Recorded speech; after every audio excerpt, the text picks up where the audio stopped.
اور قرآن میں ایک مین اور واو زیادہ اور کم نہیں ہے. وہی تاج کمپنی کا اور چاند کمپنی کا قرآن جو اہل سنت کے گھروں میں رکھا ہوا ہے وہی میرے گھر میں رکھا ہوگا. آپ آئیں آپ دیکھ بھی سکتے ہیں.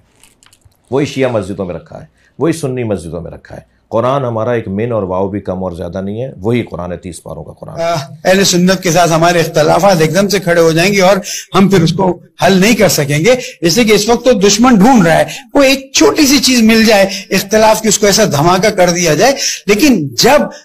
پورے چاروں نسخے سرٹیفائی ہو جائیں گے, ان کے اندر جو چیزیں مسنگ نظر آ رہی ہیں ان کو ہم سرٹیفائی کر لیں گے, تو آپ کے سامنے وہ پیش کیا جائے گا اور آپ اس کی زیارت بھی کریں گے, دیدار بھی کریں گے. اور انشاءاللہ تاریخ اس بات کو لکھے گی کہ جہاں انقلاب اسلامی کی برکت سے تشیع کو اتنی عزت ملی, وہاں تشیع نے اوریجنل قرآن مجید کو ڈھونڈ نکالا اور عوام کو واپس. شہنشاہ نقوی سے یہ سوال ارشاد بٹی نے کیا کہ آپ کا عقیدہ یہ ہے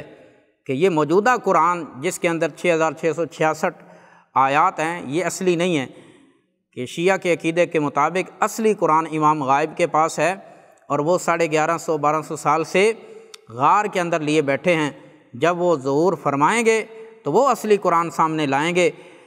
تو اس پر انہوں نے یہ کہا کہ ہمارا قرآن بھی یہی ہے جو آپ لوگوں کا قرآن ہے, جو تاج کمپنی کا چھپا ہوا قرآن ہے. جبکہ میں آپ کے سامنے شیعہ کتب جو مین سٹریم کی کتب ہیں, کتب اربع, اس میں اصول کافی, فروع کافی اور احتجاج تبرسی, فتح الخطاب, فصل الخطاب کے اندر یہ بات موجود ہے کہ ہمارے مذہب کے اندر 2000 سے زیادہ روایات ایسی ہیں جو تحریف قرآن کو ثابت کرتی ہیں. تو آپ خود اندازہ لگائیے جس مذہب کے اندر 2000 سے زیادہ روایات اس بات پر موجود ہوں کہ موجودہ قرآن اصلی قرآن نہیں ہے, تو پھر اس کی باقی روایات کا حال کیا ہوگا. اگر یہ تعویل کریں کہ وہ روایات شاذ ہیں, ضعیف ہیں, تو جس مذہب کے اندر ایک ہی مسئلے کے اوپر 2000 سے زیادہ روایات شاذ اور ضعیف ہوں تو پھر باقی روایات کا تو اعتماد ہی اٹھ جاتا ہے. لہذا یہ سب سے پہلے ان کا عقیدہ سنیے. یہ میرے سامنے اصول کافی ہے اور اس کی روایت نمبر 3579 ہے, جس کے اندر حضرت امام جعفر صادق رضی اللہ تعالیٰ عنہ کے سامنے ایک بندے نے موجودہ قرآن پاک کی تلاوت کی, اور انہوں نے جب یہ تلاوت قرآن سنی تو وہ کسی اور طریقے پر تھی. اس طرح کی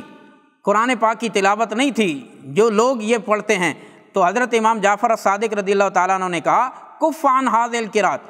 فرمایا کہ اس قرات کرنے سے بعد رہو. اقرا کما یقرأ الناس حتی یقوم القائم, اس طرح قرآن پڑھو جس طرح لوگ پڑھتے ہیں قائم کے قائم ہونے تک. فاذا قام القائم, جب امام قائم آل محمد وہ آ جائیں گے, قرأ کتاب اللہ عز وجل علی حدہ, تو جس طرح کتاب اللہ نازل ہوئی ہے اصلی طریقے پر وہی اس کی تلاوت کریں گے. وَأَخْرَجَ الْمُصْحَفَ الَّذِي كَتَبَهُ عَلِيٌّ, پھر انہوں نے حضرت علی کا لکھا ہوا وہ مصحف نکال کر دکھایا. وقال اخرجہ علی الی الناس, اور کہنے لگے کہ حضرت علی نے بھی لوگوں کو یہ دکھایا تھا. حین فرغ منہ وکتبہ, جب انہوں نے اس کی کتابت سے فراغت حاصل کی اور لوگوں کو کہا ھذا کتاب اللہ عز وجل کما انزلہ اللہ علی محمد, یہ وہ کتاب اللہ ہے اسی طرح ہے جیسے اللہ نے اپنے نبی پر نازل کیا ہے, میں نے اس کو 2 گتوں کے درمیان جمع کیا ہے. فقالوا ھو ذا عندنا مصحف, تو لوگ کہنے لگے یعنی صحابہ کرام آگے سے کہنے لگے کہ عندنا مصحف,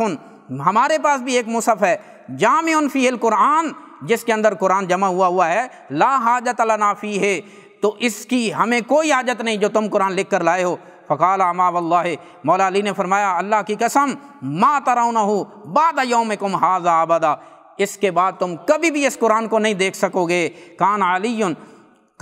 ان اخبرکم حین جمعتہ لتقرؤہ, میری ذمہ داری یہ تھی کہ میں تمہیں اس قرآن کو بتاؤں تاکہ تم اس کی تلاوت کر سکو. لہٰذا اب تم نہیں تسلیم کرتے تو یہ اس کو کبھی بھی نہیں دیکھ سکو گے. اب شیعہ عقیدے کے مطابق یہ مولا علی نے جو قرآن چھپا لیا تھا وہ امام غائب کے پاس ہے, لہٰذا وہ 1400 سال سے امت مسلمہ اس قرآن سے بھی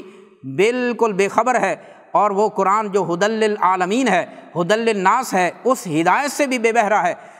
اس ہدایت کو بھی حاصل نہ کر سکی. یہ دوسری روایت میرے سامنے فروع کافی کتاب الروضہ روایت نمبر 14744 ہے، جس کے اندر یہ میں خلاصہ بتا دیتا ہوں کہ وفات رسول اللہ صلی اللہ علیہ وسلم کے بعد حضرت علی المرتضیٰ رضی اللہ تعالیٰ عنہ جب قرآن کریم کی تدوین اور جمع سے فارغ ہوئے تو ایک خطبہ، طویل ترین خطبہ دیا اور کہا کہ فَأَنَا الذِّكْرُ الَّذِي عَنْهُ ضَلَّ، یہ میرے پاس وہ ذکر ہے، میں وہ ذکر ہوں جس سے یہ گمراہ ہو گئے، یعنی صحابہ کرام کی طرف تعریضاً نسبت کی کہ معاذ اللہ استغفر اللہ، وہ گمراہ ہو گئے، وَالسَّبِيلُ الَّذِي عَنْهُ مَالَ، اور یہ وہ رستہ ہے جس سے وہ بھٹک گئے، وَالْإِيمَانُ الَّذِي بِكَفَرَ، اور ایمان سے وہ کافر ہو گئے، وَالْقُرْآنُ الَّذِي إِيَّاهُ حَجَرَ، اور یہ وہ قرآن ہے جس کو انہوں نے چھوڑ دیا۔ لہٰذا ان کے کہنے کا مطلب یہ ہے کہ علی المرتضیٰ نے ان کو اصلی قرآن دکھایا، لیکن صحابہ کرام نے معاذ اللہ اس قرآن کو چھوڑ دیا۔ تو گرامی قدر سامعین، یہ کتنا بڑا ظلم ہے کہ امت کے پاس اس وقت اصلی قرآن بھی نہیں ہے، اور یہ ان کا بنیادی عقیدہ ہے۔ یہ میرے سامنے الاحتجاج طبرسی کی ہے، جس کے اندر یہ بات موجود ہے صفحہ نمبر 598 کے اوپر کہ تہائی قرآن سے زیادہ قرآن جو ہے وہ نکال دیا معاذ اللہ صحابہ کرام نے۔ یہ حضرت امام اپنے ایک ہونے والے اعتراض کے جواب میں کہتے ہیں کہ بین القول فی الیتامى و بین نکاح النساء من الخطاب والقصص اکثر من ثلث القرآن هذا وما اشبهه مما ظہرت الحوادث المنافقین فیہ لأہل النظر والتعمل۔ کیا فرماتے ہیں امام سے جب یہ سوال ہوا کہ وَإِنْ خِفْتُمْ أَلَّا تُقْسِطُوا فِي الْيَتَامَى فَانكِحُوا مَا طَابَ لَكُم مِّنَ النِّسَاءِ، فرماتے ہیں اس نے اعتراض کرنے والے نے، ملحد نے اعتراض کرتے ہوئے یہ کہا کہ دیکھیے یتیم عورتوں سے نکاح کے بارے میں، عورتوں سے نکاح اور یتیموں سے ناانصافی کے بارے میں یہ کیا مناسبت ہے؟ اس آیت کے اندر تو کوئی مناسبت ہی نہیں پائی جا رہی، اس لیے کہ تمام جو یتیم، ہر عورت یتیم نہیں ہوتی، اور ما طاب لکم من النساء، اور جو تمہیں اچھی لگے ان عورتوں سے نکاح کرو، ان میں کیا مناسبت ہے؟ تو امام آگے سے جواب دیتے ہوئے کیا کہتے ہیں کہ یہ ان آیات میں سے ہے جس کے اندر منافقین نے معاذ اللہ منافقوں نے قرآن میں سے وہ نکال دیں۔ کیا تھی؟ کہتے ہیں فی الیتامى اور ما طاب لکم من النساء، اس کے درمیان کئی خطابات تھے، کئی قصص تھے جو تہائی قرآن سے بھی زیادہ تھے، تو وہ نکال دیے گئے۔ اب اس عبارت کے اندر جس کا خلاصہ میں نے آپ کے سامنے پیش کیا ہے، اس سے معلوم یہ ہوتا ہے کہ شیعہ کے نزدیک یہ جو موجودہ قرآن ہے اس میں سے تہائی قرآن کو نکال دیا گیا ہے۔ اسی طرح اور بھی اصول کافی روایت نمبر 3584 اور اصول کافی روایت نمبر 3558 کے اندر بھی ابن نباتہ یہ روایت کرتا ہے کہ میں نے حضرت علی المرتضیٰ سے سنا، آپ فرماتے ہیں کہ قرآن 3 حصوں پر اترا تھا، ایک تہائی جو ہے وہ فرمایا کہ پہلی امتوں اور مثالوں اور واقعات پر مشتمل تھا، دوسرا حصہ ہم اہل بیت اور ہمارے دشمنوں کے بارے میں تھا، اور تیسرا حصہ جو ہے وہ فرائض و احکام پر مبنی تھا۔ لیکن آج آپ کے سامنے ہے کہ شان اہل بیت میں تو چند روایات ہیں، تو اس کا مطلب ہے باقی روایات کہاں گئیں؟ تو یہ شیعہ کے عقیدے کے مطابق وہ معاذ اللہ استغفر اللہ صحابہ کرام نے نکال دی تھیں، اور یہ ان کی جناب والا اصول کافی ہے جس کے اندر یہ بات بھی موجود ہے کہ اصلی قرآن کے اندر امام جعفر الصادق فرماتے ہیں قال ان القرآن الذي جاء به جبریل علیہ السلام الى محمد صلی اللہ علیہ وآلہ وسلم 17,000 آیات، کہتے ہیں اصلی قرآن کے اندر تو 17,000 آیات تھی، لیکن آپ کے سامنے موجودہ قرآن کے اندر 6,666 آیات ہیں، تو باقی قرآن کہاں گیا؟ یہ شیعہ کے عقیدہ کے مطابق وہ معاذ اللہ صحابہ کرام نے اس کو جمع ہی نہیں کیا، اس کو قرآن سے نکال دیا۔ تو لہٰذا جس مذہب کے اندر اتنی زیادہ آیات کو، تہائی قرآن سے زیادہ کو نکال دیا گیا ہو، تو اس مذہب کا کیا اعتبار ہے؟ وہ تو قرآن کو بھی نہیں مانتے، اور جو قرآن کو اصلی نہیں مانتے وہ یقیناً آج ہدایت سے محروم ہیں، اور قیامت تک ان کو شاید ہدایت نصیب نہ ہو سکے۔ اس لیے ہماری عوام کو اس کے بارے میں آگاہ رہنا چاہیے کہ یہ قرآن کو بھی نہیں مانتے، اور بنیادی طور پہ جو قرآن کو نہیں مانتا وہ دائرہ اسلام سے خارج ہے۔